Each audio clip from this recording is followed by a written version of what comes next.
An electric Mustang is an idea that seemed almost unfathomable just a few short years ago, but now it exists. Ford went really far out on a limb here by calling this thing a Mustang, and you know what? It's pretty good.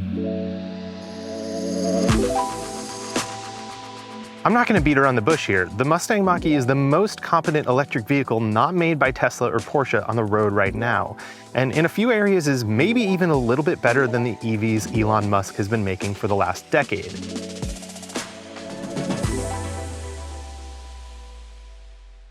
The Mustang Mach-E is really solidly built. It's a lot of fun to drive. It has plenty of range for daily driving and short trips, and it puts technology front and center in a way that other automakers usually mess up. It's not exactly cheap. It starts at around $43,000, and this version, which I tested for the last week with all-wheel drive and the extended range battery pack, costs about $55,000. But it can be more affordable than a Tesla Model Y or even a Chevy Bolt, depending on which version you buy, because Ford's cars are still eligible for that full federal EV tax credit. And it's certainly more attainable than the luxury electric cars that currently make up the EV market right now, like the Jaguar I-Pace, the Mercedes-Benz EQC, and the Audi e-tron. But Ford dared call this a Mustang, so let's start with a few Mustang things, like performance. There are 5 total models with a variety of ranges from 211 miles to 305 miles. The model I tested had a range of about 270 miles and could go from 0 to 60 in just about 5 seconds. That's not the quickest version Ford will sell. That'll be the GT Performance coming later this year, which can do it in 3.5 seconds. There are 3 driving modes. Unbridled has the tightest steering and the quickest acceleration and is basically your best bet for flirting with local speed limits. Whisper is, of course, the quietest mode and also offers the loosest steering and really smooth coasting when you pull your foot off the throttle. Engaged is sort of a middle ground, a mix of somewhat sporty driving but without the oomph of unbridled mode. I should say, this doesn't have the same kind of heart-stopping acceleration that the Porsche Taycan or Tesla's performance models offer. If you want that from the Mustang Mach-E, you're gonna have to wait and pay more for the GT Performance or regular GT version. But I found this had enough giddy-up for me in an SUV of this size, and while I was comfortable with 270 miles, I wouldn't want to buy one with less. There's another component to the Mach-E's Mustangness that we should probably talk about, and that's its looks. I did think it looked a little bit strange at first, especially with the grille-less design on the model that I tested, but it really grew on me over time. I don't love the metallic silver color that I had on this review unit. I would have much rather tried the really bright blue that our video directors Becca and Alex had for this shoot. And I also really like the sort of yellowish orange that Ford's keeping for the highest performance models that are coming out later. I'm less in love with the look of the car from the rear, where it looks like the Mustang's iconic tri-bar lighting is sort of trying to escape from the back of a more pedestrian SUV. Overall though, I think Ford did a good job of making it just different enough that it catches people's eyes without making it too strange. I got a lot of thumbs up and questions about it when I was driving and parking it over the past week, and you could tell that people were really familiar with it in a way that I wouldn't have expected. What are you driving? An electric Mustang. What the? That is so sweet. I was like, it's got ponies on it. It says Mach. That's a good thing for electric cars, which, Tesla aside, have so far looked so different that they're kind of off-putting, or so similar in some cases that it's hard to tell what's different about them at all. One place where I think Ford has a leg up over Tesla with the Mustang Mach-E is, shocker, build quality. On the outside, there aren't any big seams between the panels, and then on the inside, everything just feels really well put together. There's not a lot of road noise. It's just pretty clear that this is coming from an automaker that has spent a century almost perfecting the car making process. The interior is really comfortable without feeling so nice that you wouldn't want to eat a cheeseburger in it, and it's just really spacious too. There are also a bunch of USB-A and USB-C ports, which is a nice touch, and a wireless charging pad, which I love, except for the fact that my iPhone kept sliding around while I was driving, which prompted a really distracting error message. But the big draw is the main 15.5-inch portrait touchscreen on the dashboards. First, I love the physicality of it. Despite the floating effect, it really feels solidly bolted on, and better yet, like you could sort of hammer away at the screen for years without something going wrong. The quality of the panel is great too. The graphics are crisp and the colors are bright. You really have to go hunting to see any pixels or jagged edges Now, the logic of the software on the main screen feels a little bit fuzzy. There's an almost WebOS-y card-based system that surfaces frequently used functions, but it doesn't offer quick access to deep menu settings like drive modes or screen brightness, which I think would be more useful. There are also just little quirks that I couldn't really stand, like how Ford's mapping system doesn't let you move the map to repopulate search results when you're looking for, say, EV chargers. And while this is a touchscreen, there's also a big silver volume knob at the bottom, which has pretty satisfying feedback, but I just use the volume button on the steering wheel most of the time. One more thing that I wish was a little bit different about this user interface was just a little bit more customization on the instrument cluster screen, like the ability to put, say, how many kilowatt hours per mile you're using or other things. Ford has a couple different versions that will pop up depending on which driving mode you're in, but there's no real customization as to what's on that screen behind the steering wheel, and I kind of wish there was. These are all things that could be changed with over-the-air software updates, which is something Ford's promised with the Mustang Mach-E.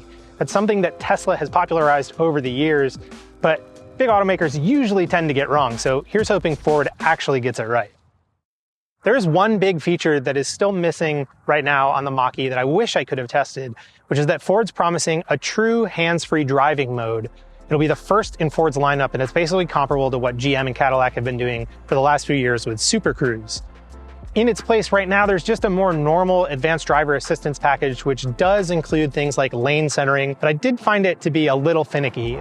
Even when the true hands-free driving option comes out, it'll only be available on highways that Ford maps ahead of time. And there's a camera behind the steering wheel that's actually on this version of the Mach-E already that'll be tracking your eyes to make sure you're paying attention to the road. So don't expect this to be some fully self-driving car. For the most part, the Mach-E is a really great experience, but the biggest drawback is the same drawback of any EV that's not a Tesla right now: charging. Charging in the US is just a mess. There are all sorts of different networks with different charging rates, with different pricing structures, different upkeep for those charging stations, and it's just a real hit or miss experience that's difficult to navigate, even if you know all of that going in.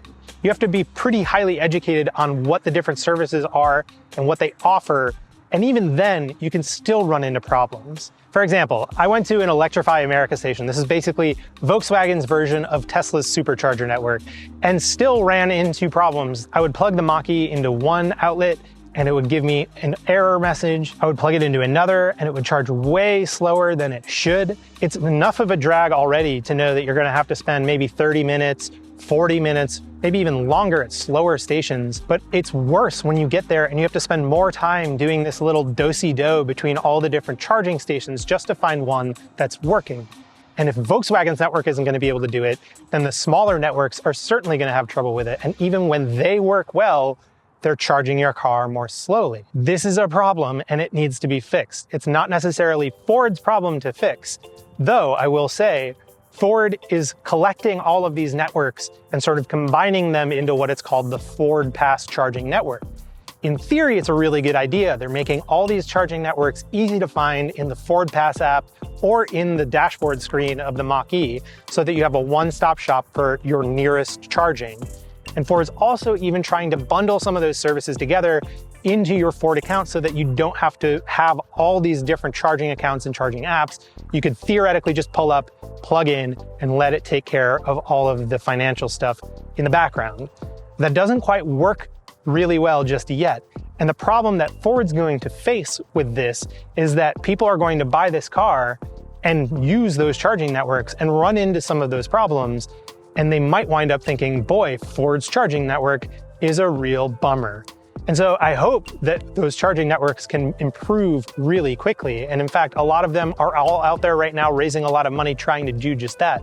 But even in a best case scenario, it's gonna be another couple years before we have something that's really comparable to Tesla's supercharger network or big enough to handle the market that these automakers say they're gonna be able to create with electric vehicles.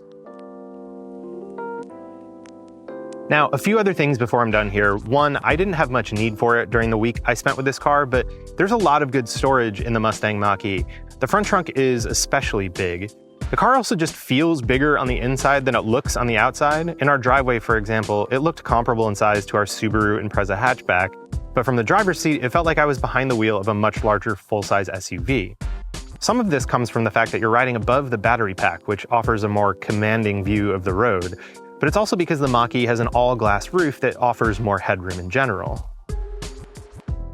I don't think people should underestimate just how important the Mustang Mach-E could be.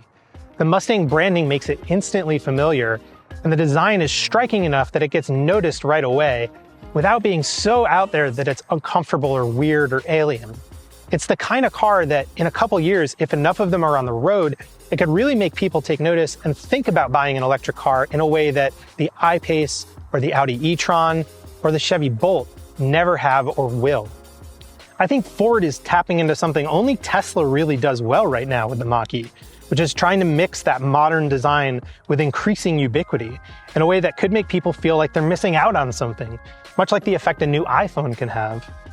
There are definitely still hurdles, don't get me wrong, starting with the fact that the first big batch of Mustang Mach-E deliveries has been delayed. Ford's not the only company to face this problem. Volkswagen, Audi, and others have all run into issues getting their first mass-market EVs on the road, but it's still a problem Ford needs to solve. Even when it does, Ford will have other questions to answer too, like around charging, how receptive dealers will be to this car, how Ford's software updates will go, and how good, and more importantly, how safe the hands-free driving feature will be. But for now, that it exists is an achievement in its own right. 3 years ago, Ford set out to make a new electric car as part of a multi-billion-dollar push into electric vehicles. It originally wanted to make something that was more like a Ford Focus, but that was thankfully turned into something that is far more exciting in the Mustang Mach-E.